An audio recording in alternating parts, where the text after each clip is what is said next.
Good evening, my lovely people. Good evening. Slowpoke's public announcement. So, talk to your kids about the trades: plumbing, electrical, trucking. It's just so many trades out there that nobody talks about because everybody wants to send their kids to college. But then you have to think about all these loans and how you have to pay it back. And it's some people out there that make good money off of trades. And it only take like a year or two at the most. So encourage your young people to look into trades because now is the time.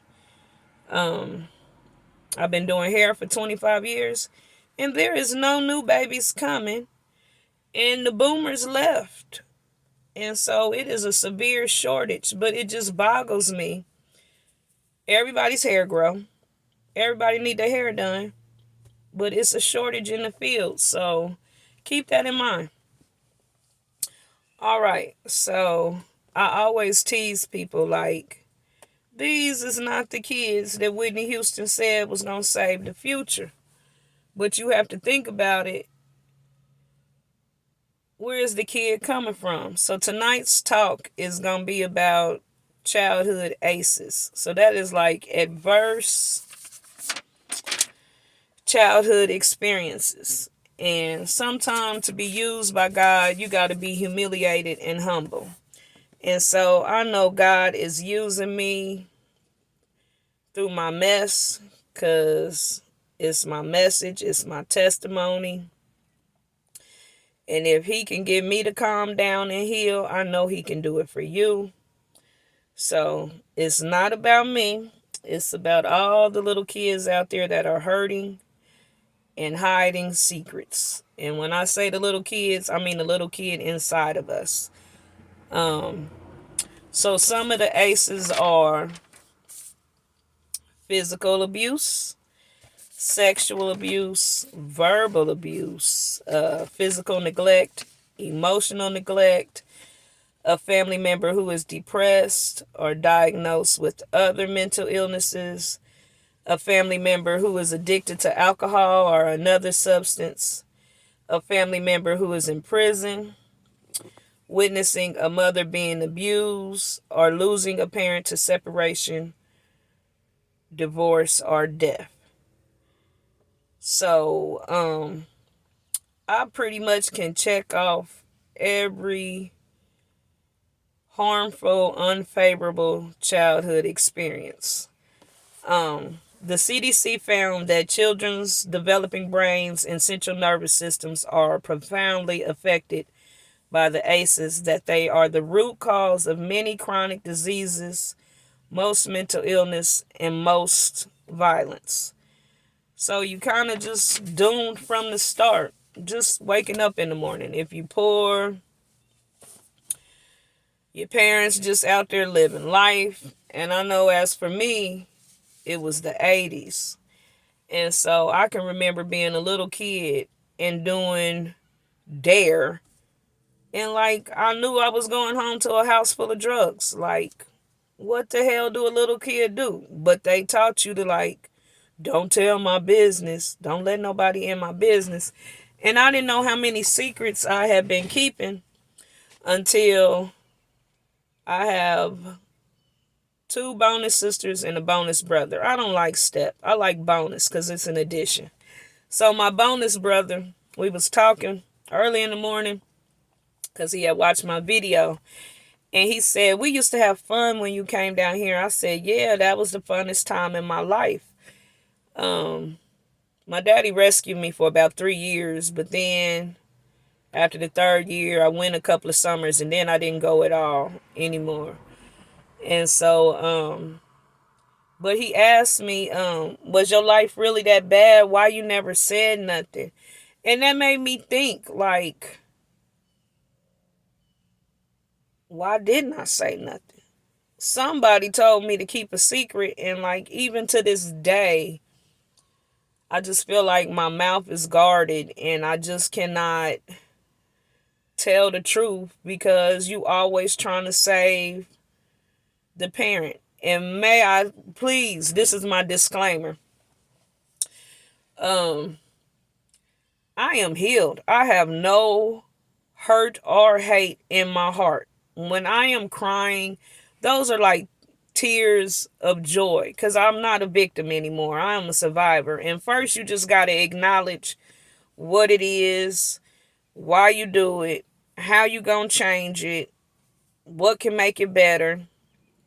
So that's why this morning when I woke up, I said I was giving my grown kids. Now, mind you, I ain't running away from nobody little.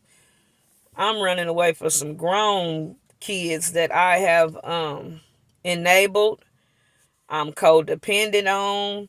I am so worried for them that I won't let God do what he need to do with them because I'm in the way. And that's all because of a crappy childhood. But I have got to learn that they got to sink or swim while I'm here. So I won't be up in heaven worrying and not even having fun. I'm already going to be on the outskirts of heaven, but dang, I got to be worrying up there too. So I'm going to have to just let God have his kids because I'm ready to live. So, unresolved trauma changes who you are on the inside, and it shapes and scopes your nervous system. So when you going through these bad times, it sticks with you. It haunts you. It makes it difficult to ignore or push away. So I guess when COVID happened and the world stopped and I didn't have work to run to, we'll get to that in a later video. I don't know how to do anything besides hair. And if I could work 7 days, I probably would. Because if I'm doing hair, I ain't got to fix me. So we'll leave that. We'll pick that up another day. But it'll cause you to push your memories away and the mental and emotional damage. Even though you move on with your life and you think everything's all right and that's the past, it will sneak up on you and catch you through your health.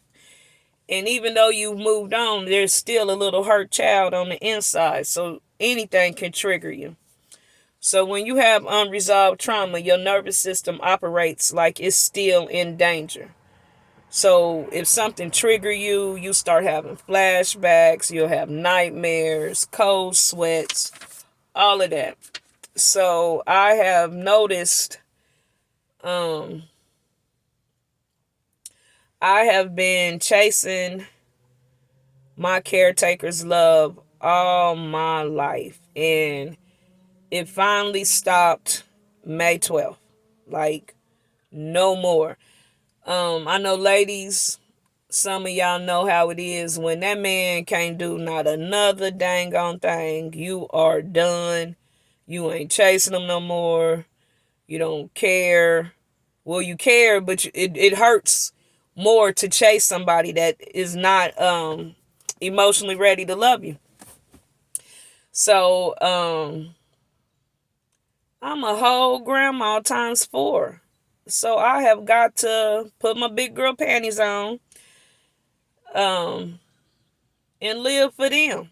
Like, I cannot be a victim. I cannot be crying and sad and mourning something that I desire so much, because I'm mourning what I'm lacking so much that I can't even love on my own kids and parent them. So by no means am I blaming my parents. I have forgiven them because there is no handbook to raising some kids, especially if you start off as teenagers. Like, my grandson turned 1 yesterday, and I just now have the patience and the love and to be there for him. So imagine having kids at 15 and 16. What the hell? I did not mean to say that. I'm supposed to be guarding my tongue. For those of you that know me personally, yeah, I'm a cusser, but I am asking the Lord to fix that because I want to be a motivational speaker. I want to be a YouTuber. I want to do this comedy. And one of my idols did her show. Not an idol, because I don't worship nobody but God. But one of my favorite comedians did a show here recently. And every other word was a cuss word. And she's just too smart for that. So My bonus mom mentioned it to me, and I appreciate her for the feedback, and I will work on that because you can't mix foul language with God's word. And I'm not preaching to you because I'm still praying on him to heal my church hurt. I'm just saying the progress I have made so far. So there are ways you can heal your childhood trauma. You can heal it with creative arts. You can heal it with playing. You can heal it with exercise. It's just a ton of stuff. But I look at the news and I look at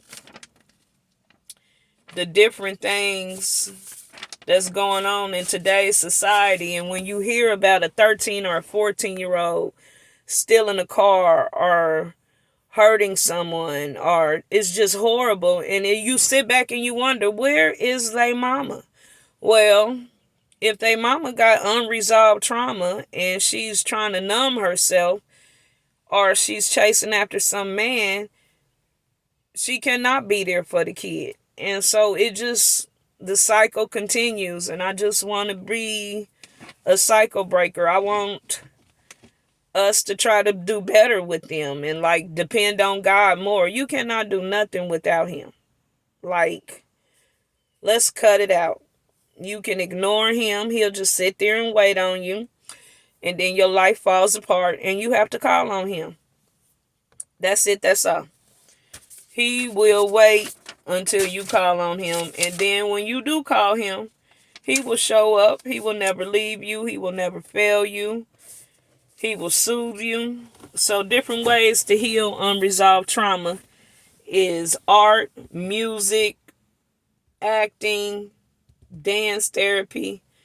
The more ACEs you have, the more you lack physical activity, the more you smoke, the more alcoholism, the more drug use, you miss work, you suffer from severe obesity, diabetes, depression, suicide attempts, STDs, heart disease, cancer, stroke, COPD, and broken bones. The ACEs create levels of toxic stress which shape our outlook on life. It just really takes a toll on you. So like, I know my high blood pressure. I've been working on it. I've been trying to stay calm. I've been meditating. But some days, my eyes go cross and I gotta be like, calm down, girl, pull it together. I've been exercising. I am trying to lose weight, 3 to 4 pounds a week. This is about the third weekend. I'm walking every day for 50 minutes.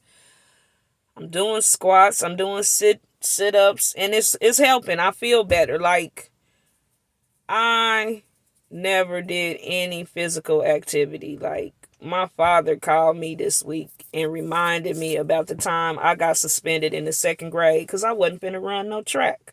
So I have a long history of not being physical, and I had to think about it. Where did that come from? So like, I mentioned my grandma was mentally ill. She had a bad hand of cards, I would say. And she would just stay to herself and listen to church.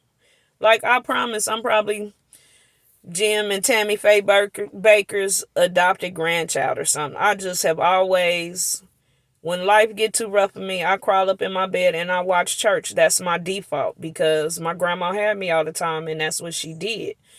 So it's not a bad thing, but she passed on the spirit of fear. And I am just literally like fearful of everything. So as I'm walking every morning, I see a little sign that says wisdom, courage, and faith. And so I just be asking God to give me all three. Give me wisdom, give me courage, and give me faith. And so even though you try to push it to the side, that little kid is still inside you. Um, when you engage in creative arts, your blood pressure is lowered, your breathing slows down, you release endorphins that change your brain cells and your immune system. You got to go to the little kid and like reparent that person on the inside of you so you can calm down. So this is what works for me. You cannot work through what you won't talk through. So, like, you guys are my little village. I'm sure I wore out every auntie, uncle, every friend I've had with this campaign about this horrible childhood I had. But failure followed those who fail to follow through. And I just want to follow through on my commitment to helping people understand that you can heal from childhood trauma. You got to stay connected to Jesus. I'm going to stick to what I know. I know everybody got a lot of new things going on, but when you know, you know. So my village of people, they love the Lord and they love Jesus and they love the Holy Spirit too. Just the whole Trinity, just all of that. Different strokes for different folks. I'm not trying to put nothing on you. If it don't catch you, it ain't for you. Stay growing. Keep changing. Like, you will outgrow certain situations. Don't get stuck trying to stay around bad habits or old friends just because you're scared to change. You got to step out on faith.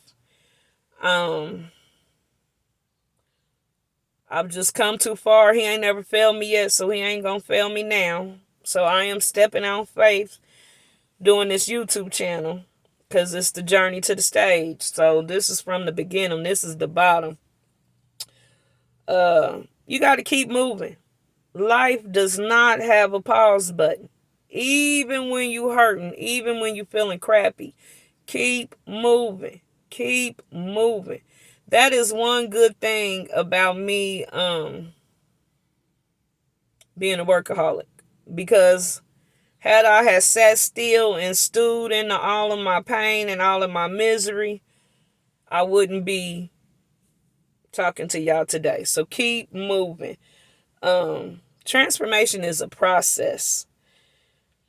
It begins with looking and then listening. You got to look at your whole situation. Like, write it down. Write the ratchetness down. Write what you want to change down. Like, I look at my life with these grown people. I used to be. I'm not there anymore. Okay, I'm one day in. Let's work with it. But I am so codependent on my kids because I'm just scared of the world and I don't want them to feel like I abandoned them.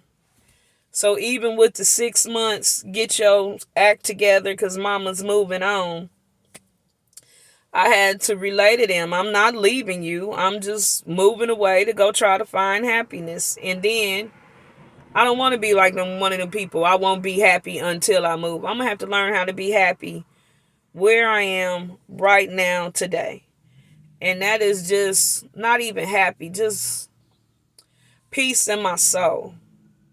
Like, to know that God is working even when I don't see anything. Just peace. Like, success is how you feel about yourself when you by yourself. And when I'm not thinking about all the stinking thinking and all the bad memories, I'm pretty excited about what I've been able to accomplish with the help of God, not by myself. So don't let a bad day stop you from living life. Just know this too shall pass. Like, life keeps going. Even when you lose somebody to death, like, you still gotta keep going. So these is what you need to do. You need to stop, pray, regroup, think about everything that's going on, then start thanking God about the good. You got to be able to find the good, and you got to keep it moving. And you got to believe in something. You got to have hope. You got to believe to never give up. To believe is to commit to something. You have to have joy in the journey. And that's joy in the process. Like, it don't matter how you started. It matters how you finish. And you are in control of how you finish. And so, be strong in the grace that God give you. Like, I have so many people like, it couldn't be me. It wouldn't be me. But they don't have the grace to do it. God will give you the grace to go through your own storm. And so you have to learn, I have to learn to be my biggest cheerleader, because I am like cheering for everybody else but me. So you got to, if you going through what I'm going through, you got to learn to cheer yourself on. What else did I write? Well, that's kind of just it for tonight. I'm just asking God to lead me, to guide me, to give me discernment. You can't be the victim and the victor. And I am not a victim. I pout. I'm a little hard on myself, and I'm a little hard on others. But I watched a video last night, and it says, you react how you was raised. And I was raised in a really aggressive, always arguing, always drama. And so I have to pray that God smooth me out around my edges, give me patience, just all the fruits of the Spirit. I probably need 2 doses of everything: love, peace, kindness, gentleness, all of that good stuff. I probably need to do 2 doses. So I love you all. We will get better. Be mindful. So, like, my kids are grown, but I'm worried about they kids. And hopefully these talks will be able to help them out if they ever run across them. It's like giving your kids a map, how to get there, how to get to the other side, how not to let that hurt just get up in there and just turn your heart cold. Because you can't do nothing with a cold black heart. It is just horrible. And I'm sorry. We as a generation just got to do better. We got to heal these broken women so we can heal this broken world. And I'm here with you. I'm down for the cause. And let's fix these babies, because they are our future. And if we just sit back and let them do all of this, we're not going to have nothing. 30 more years of this, and then how they kids going to be. So let's just try to heal. Let's try to do better. Let's reach one, teach one, love one, however it goes. Shoot. I love you, and I hope you love me. You guys are like my little village, and if it's for you, you gonna catch it. If it's not, I hope you okay. All right, good evening.